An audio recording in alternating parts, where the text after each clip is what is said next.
Hi friends आज के आमी तैरी करब चिंगड़ी माछेर पाकोड़ा। तो चलो आमार साथे थाको, देखो किभाबे तैरी करी आमी चिंगड़ी माछेर पाकोड़ा। यदि भिडियोटा भालो लागे प्लिज लाइक शेयर कमेंट करो और आमार चैनलके सबस्क्राइब करते भूलो ना। पाशे थाका बेल आइकनटा टिपे दिओ जाते आमार देওয়া যে কোনো ভিডিও নোটিফিকেশন তোমাদের কাছে পৌঁছে যায় সবার আগে। তো চলো শুরু করি চিংড়ি মাছের পাকোড়া। চিংড়ি মাছের পাকোড়াটা তৈরি করার জন্য আমি এখানে চিংড়ি মাছ নিয়ে নিয়েছি। এবার চিংড়ি মাছটা আমি কেটে নেব। আমি লেজের এই জায়গার অংশটা রেখে দেব, বাকিটা আমি পুরো কেটে নেব।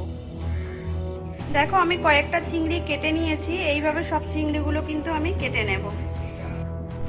এখানে আমি নিয়েছি গোলমরিচ, গোটা গোলমরিচকে আমি একটু থেতো করে নিয়েছি, খুব বেশি কিন্তু মিহি আমি করিনি। এখানে নিয়েছি হাফ ইঞ্চি মতো আদা, একটা গন্ধরাজ লেবুর হাফ অংশ, আর নিয়েছি 4টে রসুন। রসুন খুব বেশি আমি নেব না, কারণ তাহলে চিংড়ি মাছের গন্ধটা নষ্ট হয়ে যাবে। এবার আদা আর রসুনটাকে আমি বেটে নেব। এবার চিংড়ি মাছটা আমি ম্যারিনেট করে নেব। দেখো এখানে আদা রসুনটা আমি বেটে নিয়েছি।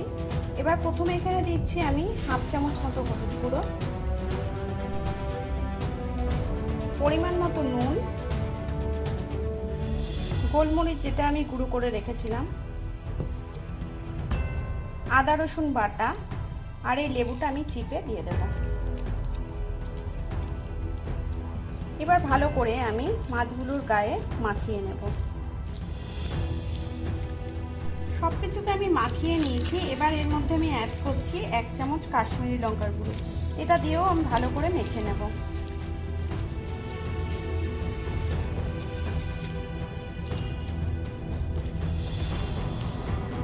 এবার এটাকে 1 ঘন্টা আমি ফ্রিজে রেখে দেব। এখানে আমি নিয়ে নিয়েছি 3 চামচ বেসন, 3 চামচ কর্নফ্লাওয়ার, আর এখানে অনেকটাই চালের গুঁড়ো আছে, এখান থেকে 2 চামচ আমি চালের গুঁড়ো নেব। আর এই সমস্ত কিছুর সাথে আমি নুন অ্যাড করে একটা ব্যাটার তৈরি করে নেব। ব্যাটারটা আমি তৈরি করে নিয়েছি। এখানে আমি সামান্য একটু হলুদ অ্যাড করেছি, তোমরা যদি মনে করো এটা স্কিপও করে যেতে পারো। এবার এই ব্যাটারটাকে আমি 15 মিনিট রেস্টে রেখে দেব। দেখো আমি বেসনটা আর মাছটা বের করে নিয়েছি। কড়াই আমি বসিয়ে নিয়েছি। এবার এর মধ্যে আমি দিচ্ছি রিফাইন অয়েল। তেলটাকে ভালো করে আমি গরম করে নেব। এবার দেখো একটা করে চিংড়ি মাছ আমি দিচ্ছি আর ব্যাটারে করছি। এবার একটু উঁচু করে ধরে রাখবো যাতে বাকি ব্যাটারটা পড়ে যায়, যে বেসনটা রয়েছে। এবার আমি তেলের মধ্যে এটা ছেড়ে দিচ্ছি। এইভাবে সব মাছগুলো আমি দিয়ে দেবো।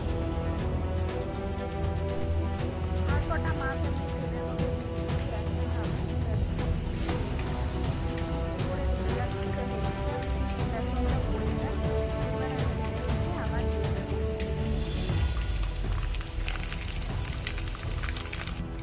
মাছগুলোর একটা পিঠ ভাজা হয়ে গেছে, আমি এবার মাছগুলো উল্টে দিচ্ছি আর একটা পিঠ।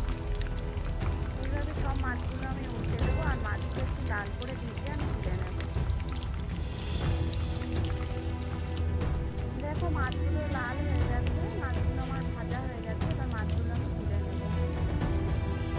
তো সব মাছগুলো আমি